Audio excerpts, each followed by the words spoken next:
नमस्कार मित्रांनो, कसे आहात सगळे? शेतीच्या कामातून कंटाळा आला आहे. खूप दिवस झालं शेतातील कामे रोजचंच काम वैताग आलं आहे. कधीतरी फिरायला जायचं अशी अपेक्षा आहे. भटकंतीच्या एका नवीन आणि फ्रेश एपिसोडमध्ये तुम्हा सर्वांचे मनापासून स्वागत. तुम्ही पुण्यात राहता किंवा गावाकडे राहता, सोलापूरला राहता किंवा आसपास राहता आणि शनिवार रविवारी काय करायचं आहे असा विचार करत आहात. सिंहगड, राजगड किंवा हरिश्चंद्रगड या नेहमीच्या गर्दीच्या ठिकाणांना जाऊन कंटाळा आला आहे. तुम्हाला अशा एका ठिकाणी जायचं आहे जिथं शांतता असेल, निसर्गाचं अद्भुत रूप असेल आणि अगदी कमी त्रासात एक भन्नाट ट्रेक करता येईल. तर चला. तर मंडळी, आज मी तुम्हाला अशाच एका गुप्त आणि नयनरम्य ठिकाणी घेऊन आलो आहे. आज आपण चाललो आहोत चौराई देवी मंदिराच्या ट्रेकवर. पुण्यापासून अवघ्या 30 किलोमीटर अंतरावर असलेलं हे ठिकाण निसर्गाचा एक अनमोल ठेव आहे. फक्त 30 मिनिटांची सोपी चढण आणि वर गेल्यावर मिळणारा निसर्गाचा नजराणा. आजच्या व्हिडिओमध्ये आपण या ट्रेकची संपूर्ण माहिती पाहणार आहोत. रस्ता कसा आहे, किती खर्च येईल आणि वरची दृश्ये कसे दिसतात. त्याचसोबत साईडला जे खूप मोठं गणपतीचं मंदिर आहे, तर आपण तिथेही जाणार आहोत. सर्व काही. तर चला मग निघूया एका नव्या प्रवासाला. किंगला मी आणि श्रद्धा चाललेलो आहोत. आम्ही दोघे सोबत आहोत. तर आम्ही वेगवेगळ्या ठिकाणचे गड किल्ले वगैरे सर केलेले आहेत. तर आता हा पुण्यामधला स्पॉट. कधीतरी वीकडेला आलंच पाहिजे फिरण्यासाठी किंवा विकेंडला. जर पाठीमागे बघितला तर हा एवढा मोठा रस्ता किंवा ट्रेक आम्ही क्रॉस केलेला आहे. ही जागा खरंच पाहण्यासारखी आहे आणि तुम्ही जर एकदा पुण्याला वगैरे आला तर या ठिकाणी एकदा नक्की यायलाच पाहिजे. श्रद्धाचं ओपिनियन घेऊयात, तिला कसं वाटतं हे. सुंदर कड्यावरून थोडे पुढे चालत गेल्यावर आपल्याला दर्शन होते ते चौराई देवीचे.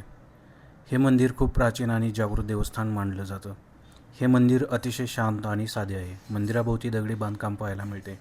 दरवर्षी नवरात्रीमध्ये आणि इतर सणांना इथे मोठी जत्रा भरते, जिथे परिसरातील हजारो भाविक देवीच्या दर्शनासाठी येतात. डोंगराच्या एवढ्या उंचीवर असलेल्या या मंदिरात आल्यावर मनात एक वेगळंच समाधान आणि सकारात्मक ऊर्जा निर्माण होते. मंदिराच्या आवारात थोडा वेळ शांत बसून ध्यानधारणा करणे हा एक इथला उत्तम अनुभव आहे. अखेर आम्ही 30 मिनिटांची चढण पार करून वर आलो आहोत आणि माझ्या मागे तुम्ही जे काय पाहतात त्याला म्हणतात रिज टॉप, म्हणजेच डोंगराचा विस्तीर्ण कडा. विश्वास ठेवा, खाली असताना मला अजिबात अंदाज नव्हता की वर आल्यावर एवढा अद्भुत नजराणा पाहायला मिळेल. हा डोंगर माथा इतका सपाट आणि मोठा आहे की तुम्ही इथे तासभर सहज फिरू शकता. या कडावरून दिसणारं दृश्य शब्दांच्या पलीकडचं आहे. एका बाजूला खोल दरी आणि दुसऱ्या बाजूला दूरवर पसरलेलं पाणी. हो, इथून आपल्याला वीर धरणाचा विस्तीर्ण जलाशय स्पष्ट दिसतो. जर हवा स्वच्छ असेल तर पुरंदर किल्ला आणि वज्रगड देखील इथून ओळखता येतात. इथे आल्यावर चालणारा थंडगार वारा तुमच्या शरीराचा सगळा थकवा एका सेकंदात गायब करून टाकतो. या कडेच्या कडेने चालताना असं वाटतं जणू आपण आकाशात ढगांच्या सोबतीने चालत आहोत. जर तुम्ही फोटोग्राफीचे शौकीन असाल तर रील बनवण्यासाठी आणि छान फोटो काढण्यासाठी यापेक्षा उत्तम जागा पुण्याच्या जवळ दुसरी कोणतीही नाही. इथे मोबाईल नेटवर्क खूप कमी असतं, त्यामुळे खऱ्या अर्थाने तुम्ही डिजिटल जगातून बाहेर पडून निसर्गाशी जोडले जाता. सुंदर, सोपा आणि बजेट फ्रेंडली ट्रेक. चौरासी देवी मंदिर ट्रेक. 30 किलोमीटरचा प्रवास, 30 मिनिटांची सोपी चढण आणि वरचा अद्भुत कडा. हे सगळं अनुभवायला एक दिवस नक्कीच काढला पाहिजे. जर तुम्ही येथे येण्याचा विचार करत असाल तर काही महत्त्वाच्या गोष्टी लक्षात ठेवा. खाण्यापिण्याची सोय. वर डोंगरावर कोणती हॉटेल्स किंवा दुकाने नाहीत, त्यामुळे सोबत पुरेसे पाणी आणि स्नॅक्स नक्की घेऊन जा आणि त्याचा जो काही कचरा कराल तो स्वतःजवळच ठेवा. कचरा करू नका. हे ठिकाण अतिशय प्लास्टिकमुक्त आणि स्वच्छ आहे. आपणही पर्यटक म्हणून तिथे कचरा करणार नाही याची काळजी घ्यावी. या ठिकाणी जायचा सर्वात उत्तम वेळ ऑक्टोबर ते फेब्रुवारी हा काळ आहे, कारण वातावरण आल्हाददायक असते. पावसाळ्यात हिरवळ पाहायला मिळते, पण कड्यावर वारा खूप जास्त असतो. पायथ्यापासून जशी आपण चढण सुरू करतो तशी शुद्ध हवा आणि पक्ष्यांचा किलबिलाट आपल्याला जाणवू लागतो. हा ट्रेक खरोखरच खूप सोपा आहे, परंतु थोडीशी प्रॅक्टिसही पाहिजे. जर तुम्ही संत गतीने चालतात तरीही अवघ्या 30 मिनिटात तुम्ही डोंगराच्या माथ्यावर पोहोचू शकता. सुरुवातीला काही सिमेंटच्या पायऱ्या आहेत, ज्या चढताना फारसा त्रास होत नाही. पण हो, पावसाळ्यात येत असाल तर इथे थोडी घसरण असू शकते. त्यामुळे ट्रेकिंगचे चांगले बूट घालणे आणि नेहमीच फायदेशीर ठरते.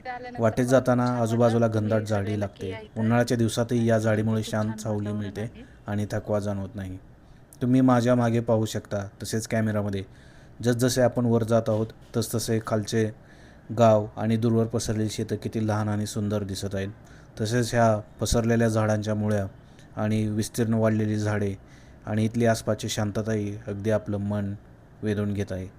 निसर्गाचे हे रूप डोळ्यात साठवून ठेवण्यासारखं आहे.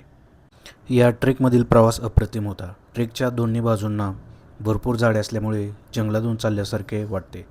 कधीकधी ट्रेकच्या दोन्ही बाजूंना अरुंद आणि लहान दरी आहेत.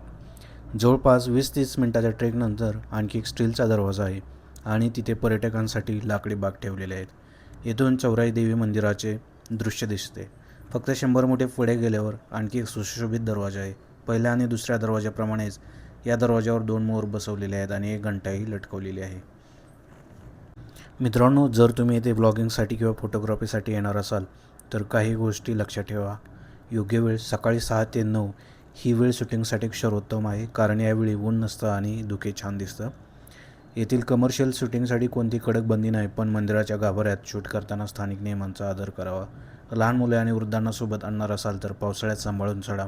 आणि हो, निसर्गाचा आनंद घेताना कुठेही कचरा किंवा प्लास्टिक टाकू नका. एकदम डोंगराच्या जे मधोमध असल्यासारखं आहे. खालून ट्रेक करून यायचं आहे. दिसणारा व्ह्यू असा दिसतोय आणि साईडला वगैरे हे असे झाडे वगैरे आहेत. हे मंदिर असे खूप सारे लोक वगैरे इकडे येत आहेत. एकदम बेस्ट प्लेस. जवळपास आपण मंदिराच्या ठिकाणी आलेलो आहोत. तर काय भारी व्ह्यू आहे राव ठिकठिकाणी. प्रत्येक पॉइंटला असं वाटतंय की आपण इथे फोटो काढला पाहिजे. असं प्रत्येक लोकांना इथे बोलवलं पाहिजे. तर हे चौराई देवी मंदिर आहे की आपण वाटते एक सिनेमॅटोग्राफिक व्हिडिओ सुरू आहे किंवा एखादी मूव्ही सुरू आहे आणि जसं मूव्हीमध्ये दाखवतात ना तसे सेम टू सेम इथे रस्ते रोड्स आहेत. एकदम भारी.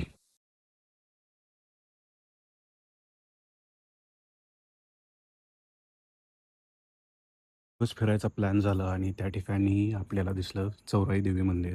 तर मित्रांनो, हे मंदिर निसर्गाच्या सानिध्यात एकदम डोंगराच्या कडेला वसलेलं आणि ते मंदिरात जर जाऊन तुम्ही जर व्ह्यू वगैरे बघितला, तसेच डोंगराच्या पायथ्यापासून या मंदिरापर्यंत येईपर्यंत जो काय तुम्ही ट्रेकिंग वगैरे करचाल त्याचा अनुभव आणि मंदिरातून दिसणारा निसर्गाचा व्ह्यू जर बघितला तर अगदी मन प्रसन्न करणार आहे. आणि जर तुम्ही कोणी इथे आला असाल तर तुम्ही इथे दिलेला वेळ, टाईम किंवा तुमचा जो काही बघण्याचा एक दृष्टिकोन असेल निसर्गाकडे तो संपूर्णपणे बदलून जाईल आणि एक पैसा वसूल स्ट्रॅटेजी आणि त्याचबरोबर आपल्याला एक देवाचं दर्शन मिळून एक मन शांत होण्याचंही एक समाधान नक्कीच मिळेल.